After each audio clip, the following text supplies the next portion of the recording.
আমাদের দেশে প্রচুর গরম পড়েছে। শুধু আমাদের দেশ নয়, বহির্বিশ্বেও প্রচুর গরম। মানে এমন গরম যে আপনি ছাদে কড়াই রাখবেন, কিছুক্ষণ পরে তৈল দিবেন, সেখানে ডিম ভাজা যাবে।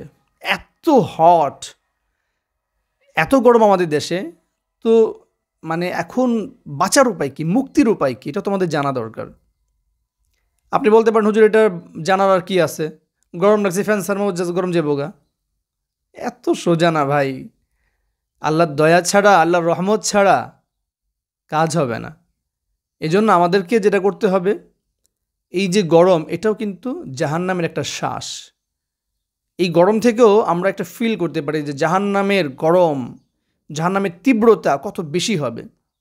সেই জায়গা থেকে আপনি এটাকে, এই গরমটাকে অনুভব করুন এবং এই গরমে থেকে থেকে আপনি দোয়া করুন, আল্লাহুম্মা আতিনা ফিদ দুনিয়া হাসানাতাও ওয়া ফিল আখিরাতি হাসানাতাও ওয়া কিনা আযাবান নার।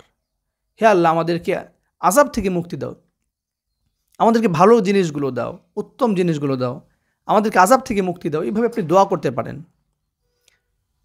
তো এই যে গরম যে পরিস্থিতি চলতেছে, এই গরমের মধ্যে আমাদেরকে বৃষ্টি চাইতে হবে। আমি অন্য একটা আলোচনার মধ্যে বলেছিলাম, আল্লাহুম্মা সাইয়্যিবান নাফিআ, বৃষ্টির দোয়া করেন।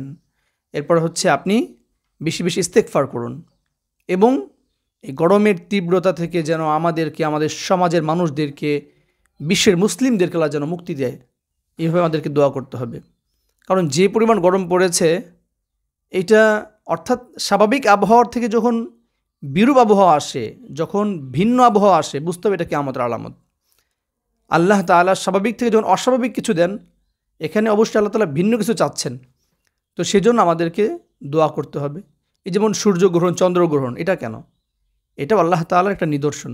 এবং আল্লাহ তাআলা এটা দিয়েও একটা জিনিস বুঝাচ্ছেন যে দেখো, আমি চাইলে কি না পারি। অতএব স্বাভাবিক অবস্থা থেকে যেহেতু ভিন্নতা হয়েছে, দোয়া করো। আমাদের গুনাহের কারণে এগুলো হচ্ছে, আমাদের গুনাহ পাপ বেশি হয়ে যাচ্ছে। এজন্য আমরা এই দোয়া বারবার করা, যেন আল্লাহ তাআলা আমাদেরকে গুনাহ থেকে মুক্তি দান করেন এবং আযাব থেকে যেন মুক্তি দান করেন।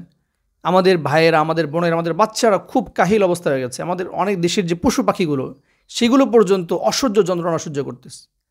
এত প্রবল তাপ, এত মানে পরিমাণে রোদ, যেটা মানে খুবই কঠিন।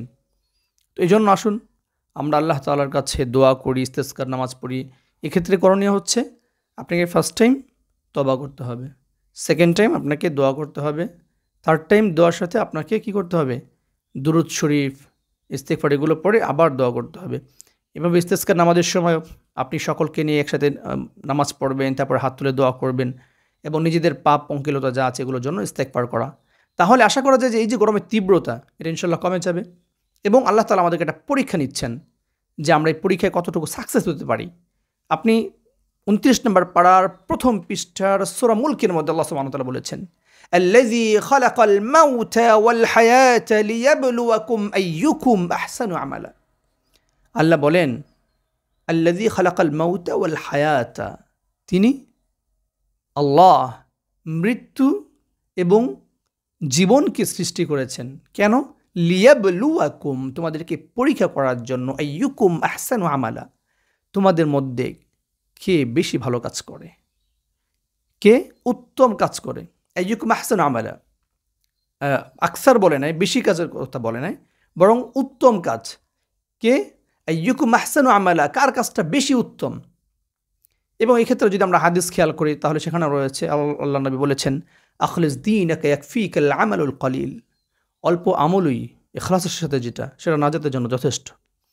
তো এই জন্য আল্লাহ তাআলা যেহেতু আমাদেরকে উত্তম মানুষ বানিয়েছেন, ৩০ নম্বর পারায় সূরা ৩ এর মধ্যে আল্লাহ বলেছেন, লাকাদ খালাকনাল ইনসানা ফি আহসানি তাকওয়িম, আল্লাহ তাআলা আমাদেরকে উত্তম আকৃতি, উত্তম চেহারা দিয়ে সৃষ্টি করেছেন। এবং যেহেতু উত্তম করে বানিয়েছেন, আল্লাহ তাআলা চাওয়াটা, আল্লাহ তাআলা যেই যে পৃথিবীতে আমাদেরকে বানিয়েছেন, পাঠিয়েছেন, সৃজন করেছেন, কেন করেছেন? এটা দেখার জন্য, এটা পরীক্ষা করার জন্য যে আইয়ুকুম আহসান, এখানেও আহসান ব্যবহার করেছেন, কে উত্তম কাজ করে।